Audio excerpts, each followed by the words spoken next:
Hello बच्चों, आज हम जीओसी का हाइपर कंजुगेशन टॉपिक पढ़ने जा रहे हैं। अब हम लोग बात करें हाइपर कंजुगेशन। हाइपर कंजुगेशन को ही कहा जाता है बेकर नाथन इफेक्ट, और इसी का एक और नाम है नो बाउंड रेजोनेंस। तीनों नाम से जाना जाता है, hyper conjugation, baker Nathan effect और नो बाउंड रेजोनेंस, और इसे एक और नाम है सिग्मा पाई कंजुगेशन। अब ये कहां पर होता है और इसका क्या इफेक्ट है, इसके बारे में हम लोग बात करेंगे। अब देखिए यहां पर when alkyl group is attached with unsaturated system, यदि कोई अल्काइल ग्रुप जुड़ा हुआ है unsaturated system such as double bond और बेंजीन रिंग, कार्बोकैटायन और also free radical,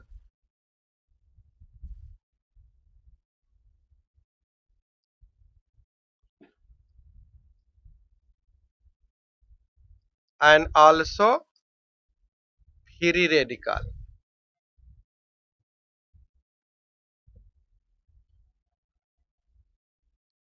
The order of inductive effect. The order of inductive effect is actually reverse. This effect is known as hyperconjugation. हम लोग already पढ़ चुके हैं कि 3 degree के carbocation या 3 डिग्री का जो है इंडक्टिव इफेक्ट सबसे हाई होता है, उससे बाद होता है 2 डिग्री का, उसके बाद होता है 1 डिग्री का, उसके बाद मिथाइल होता है। यहाँ है 3 डिग्री, ये हो गया 2 डिग्री, 1 डिग्री, ये हो गया मिथाइल। तो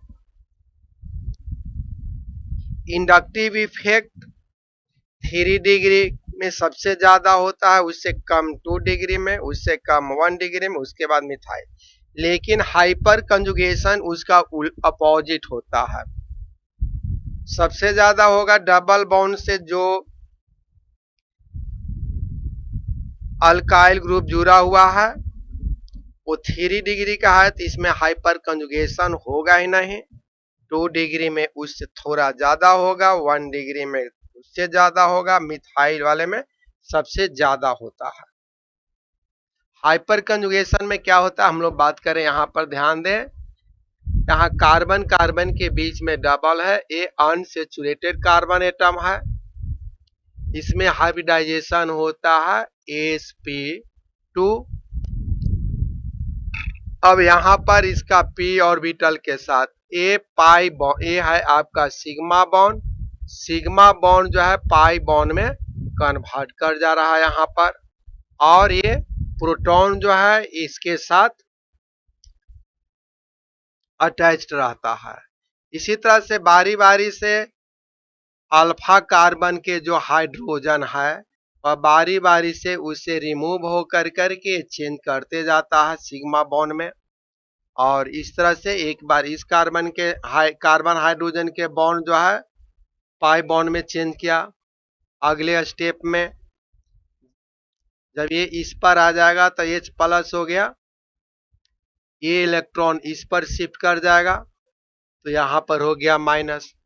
उसी तरह से अगले बार ये हाइड्रोजन जो है इसके पास चला जाएगा, इस तरह से चेंज करेगा, अगले स्टेप में इस हाइड्रोजन के साथ होगा, यानी यहाँ पर स्ट्रक्चर फर्स्ट, सेकेंड और थर्ड कहलाएगा हाइपर कंजुगेशन स्ट्रक्चर। यहाँ पर एक चीज ध्यान देने वाली बात यह है, ऑल दो free protons has been shown in the above structure, it is still bound quite firmly to the pi electron।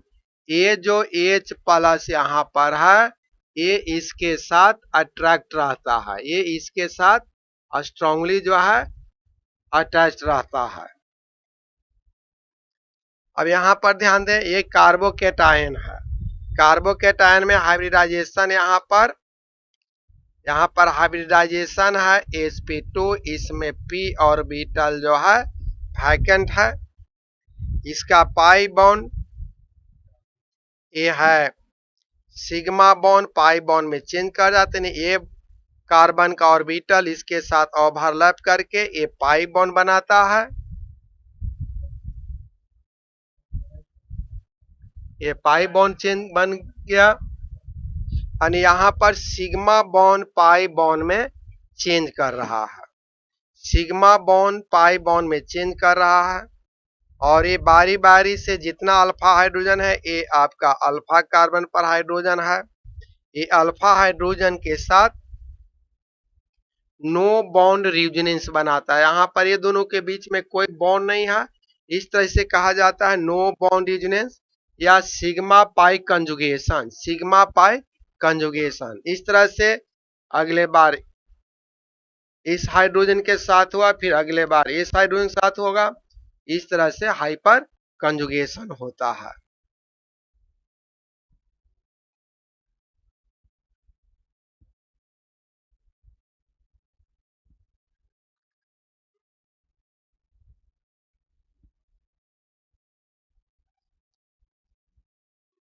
The order of hyper conjugation effect सबसे ज्यादा होगा मिथाइल में, क्योंकि तीन तीन हाइड्रोजन है, यहाँ पर दो हाइड्रोजन है, यहाँ पर एक हाइड्रोजन है, यहाँ पर हाइड्रोजन है ही नहीं, तो यहाँ पर तो हाइपर कंजुगेशन नहीं होगा। अब बात करें application of hyper conjugation.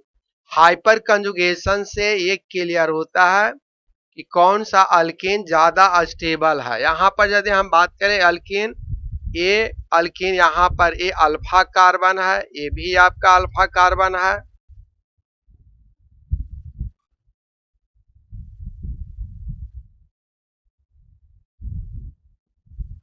Alpha carbon, ये भी अल्फा कार्बन है, ये भी यहाँ पर 4 अल्फा कार्बन है और अल्फा हाइड्रोजन हो गया यहाँ पर नंबर ऑफ अल्फा हाइड्रोजन हो गया 12। तो 12 अल्फा हाइड्रोजन के साथ ही हाइपर कंजुगेशन होगा। यहाँ पर अल्फा कार्बन 1 हो गया, 2 हो गया, 3 हो गया, यहाँ पर नंबर ऑफ अल्फा हाइड्रोजन है 9, यहाँ पर 12 है। यहाँ पर नंबर ऑफ अल्फा हाइड्रोजन हो गया 2, नंबर ऑफ अल्फा हाइड्रोजन हो गया यहाँ पर 6 हो गया। अब देखिए ध्यान से, यहाँ पर भी नंबर ऑफ अल्फा हाइड्रोजन 6 है, तो ट्रांस वाला मोर स्टेबल होता है, उसके बाद सिस वाला होता है। यहाँ पर अल्फा हाइड्रोजन 3 है, यहाँ पर अल्फा हाइड्रोजन है, यहाँ पर हाइपर कंजुगेशन नहीं होगा। और यहाँ पर यदि हम बात करें स्टेबिलिटी ऑफ अल्कीन या कार्बोकेटाइन या फ्री रेडिकल, ये डिपेंड करेगा number of alpha hydrogen atom पर। जितने ज्यादा अल्फा हाइड्रोजन एटम होगा उतना ही ज्यादा हाइपर कंजुगेशन होगा, उतना ही ज्यादा स्टेबल होगा। फिर हम लोग बात करें इसका application, directive influence of alkyl group. Directive influence of alkyl group, alkyl group जो है बेंजीन रिंग को किस तरह से चेंज करता है नेक्स्ट सब्स्टिट्यूएंट जुटने के लिए। द ऑर्थो पारा डायरेक्टिंग इन्फ्लुएंस ऑफ मिथाइल और alkyl group containing alpha hydrogen can be easily explain on the basis of hyper conjugation. देखिए ध्यान से, ऑर्थो और पारा पोजीशन पर किस प्रकार जो है इलेक्ट्रोफिलिक सब्स्टिट्यूशन रिएक्शंस के लिए प्रभावित होता है। पहले हम लोग ये जान लें कि कोई बेंजीन रिंग है, ध्यान दें बेंजीन रिंग है, इस पर कोई एक फंक्शनल ग्रुप है, मान लिया कि यहाँ पर फंक्शनल ग्रुप Cl ही है, तो इसके बगल वाले कार्बन एटम ऑर्थो कहलाता है, उसके बगल वाले ऑर्थो। ओम प्रकाश, ओम, यहाँ पर रिजोनेंस देखिए, ए हाइपर डबल बॉन्ड के नेक्स्ट कार्बन पर यहाँ पर हाइब्रिडाइजेशन है sp2 है। ए सिग्मा बॉन्ड पाई बॉन्ड में चेंज करेगा और ये इलेक्ट्रॉन आ जाएगा एटम पर, इस प्रकार यहाँ पर माइनस चार्ज हो गया, यहाँ पर डबल बॉन्ड है। अगले स्टेप में ये रोटेट करके यहाँ चला आया, इस पर माइनस हो गया। अगले स्टेप में ये इस पर आया, ये उलट करके यहाँ पर चला आया। यानी यहाँ पर हम लोग देख रहे हैं कि ऑर्थो और पारा पोजीशन पर निगेटिव चार्ज हो रहा है, इसलिए इलेक्ट्रोफाइल आपका ऑर्थो और पारा पर जुटेगा। नेक्स्ट है sorted the carbon carbon single bond, carbon carbon single bond adjacent to multiple bond. अब देखिए ध्यान से, यहाँ पर हाइपर कंजुगेशन के कारण ये पार्शियली डबल बॉन्ड कैरेक्टर आ जाता है। ये पार्शियली, जैसे यहाँ पर डबल बॉन्ड है तो पार्शियली डबल बॉन्ड कैरेक्टर आने के कारण because of hyperconjugation carbon number 2 और 3 पर यदि हम बात करें इस पर और इस पर, single bond is in propene is acquires some double bond character and hence is little shorter 1.49 angstrom than normal carbon carbon single bond length 1.54 angstrom in propane। इसी तरह से यहां पर देखें, यहां पर भी ये हाइपर कंजुगेशन होगा तो हाइपर कंजुगेशन के कारण यहाँ पर पार्शियली डबल बॉन्ड नेचर आ गया, इसलिए शॉर्टर हो जाएगा। फिर से इसको हम लोग बात करें, एक बार फिर से रिवीजन करवा देते हैं। देखिए ध्यान से, हाइपर कंजुगेशन और नो बॉन्ड यूरेजनेस और बेकर-नाथन इफेक्ट, और इसी को कहा जाता है सिग्मा पाई कंजुगेशन। इस केस में क्या होता है कि यदि कोई डबल बॉन्ड कार्बन कार्बन के बीच में डबल बॉन्ड हो और इसके साथ कोई मिथाइल ग्रुप जुड़ा हुआ है तो इस पर के हाइड्रोजन जो है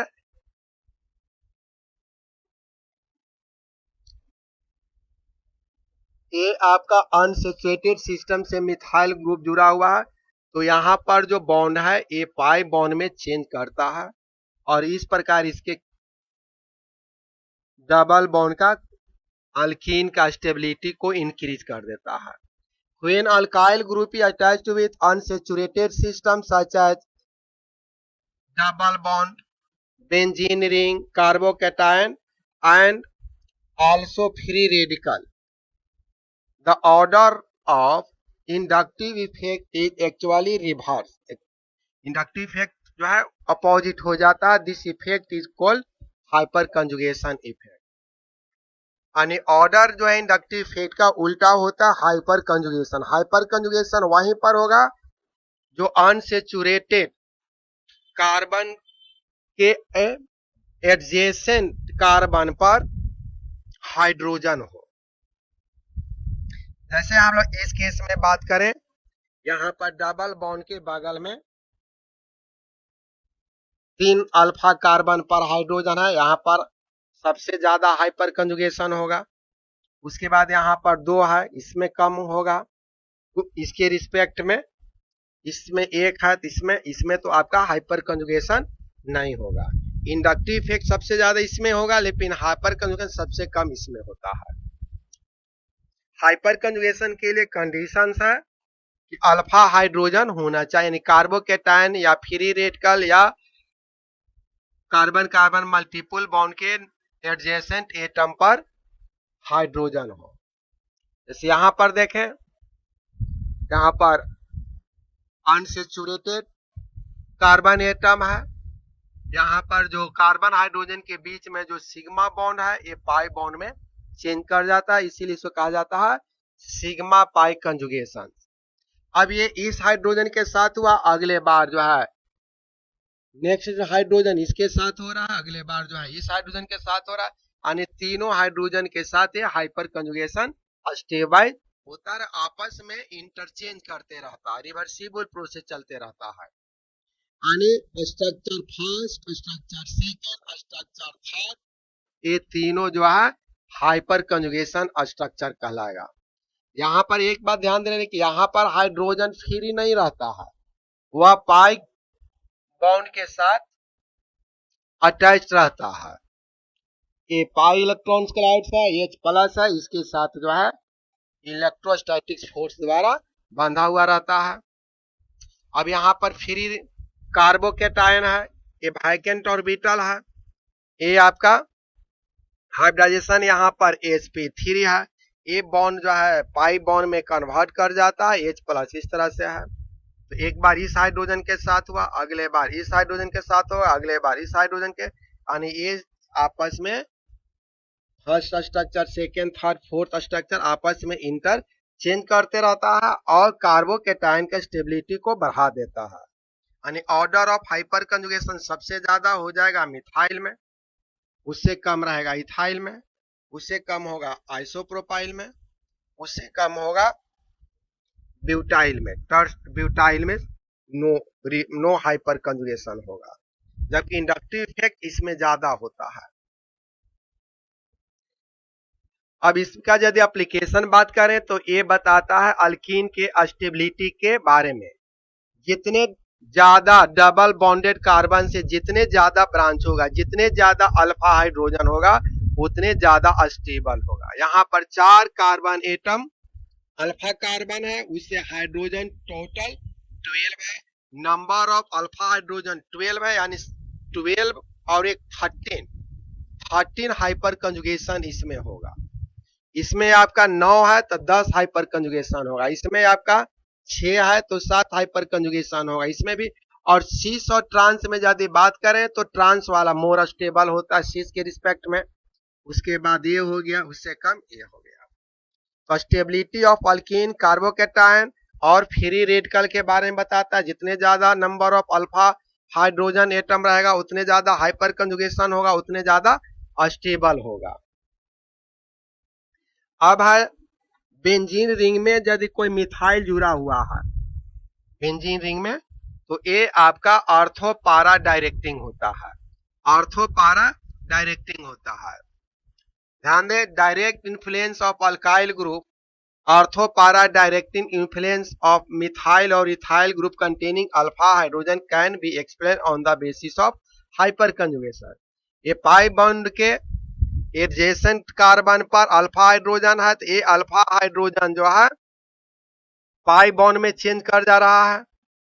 अब यहां पर आ गया इलेक्ट्रॉन, ये माइनस इलेक्ट्रॉन इस पर शिफ्ट कर गया, अगले बार ये एटम से बॉन्ड पर आएगा, ये बॉन्ड से एटम पर, तो माइनस यहां हो गया। अगले बार में एटम से बॉन्ड पर, बॉन्ड से एटम पर। अब अगले स्टेप में ये यहां पर आ गया,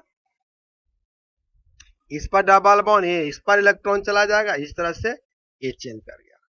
अब यहां पर देख रहे हैं कि ऑर्थो और पारा पर, यानी यहां पर आपका हो रहा है ऑर्थो पारा डायरेक्टिंग।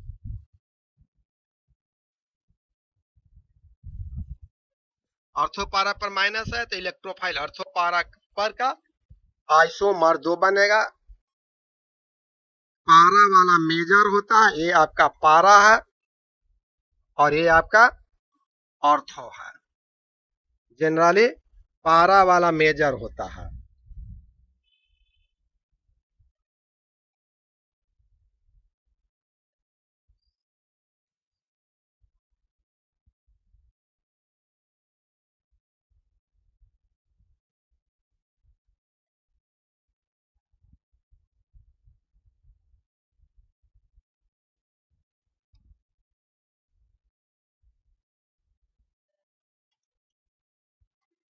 अब यहां पर हाइपर कंजुगेशन से ये नॉर्मल जो सिग्मा बॉन्ड है, ये नॉर्मल जो सिग्मा बॉन्ड है, अब ये यहां पर एक सिग्मा एक पाई में चेंज कर जाएगा, तो यहां बॉन्ड लेंथ कम जाएगा। यानी because of hyperconjugation carbon number 2 और 3 के बीच के सिंगल बॉन्ड प्रोपीन में acquire some double bond characters and hence little shorter 1.49 angstrom होता है। Generally normal carbon carbon single bond 1.54 angstrom होता है प्रोपेन में। इसी तरह से इथेन नाइट्राइल में कार्बन कार्बन के बीच में सब single bond partially double bond के कारण बॉन्ड लेंथ छोटा हो जाता है। तो आज का हम लोग इतना ही। यदि ये लाइक करते हैं। इसे पसंद है तो लोगों के बीच में कहें और लाइक करें। वीडियो जब भी देखें तो पूरा देखें और इसका नोट्स बनाते जाएं। अगले दिन हम लोग पढ़ेंगे टाइप ऑफ रिएक्शंस।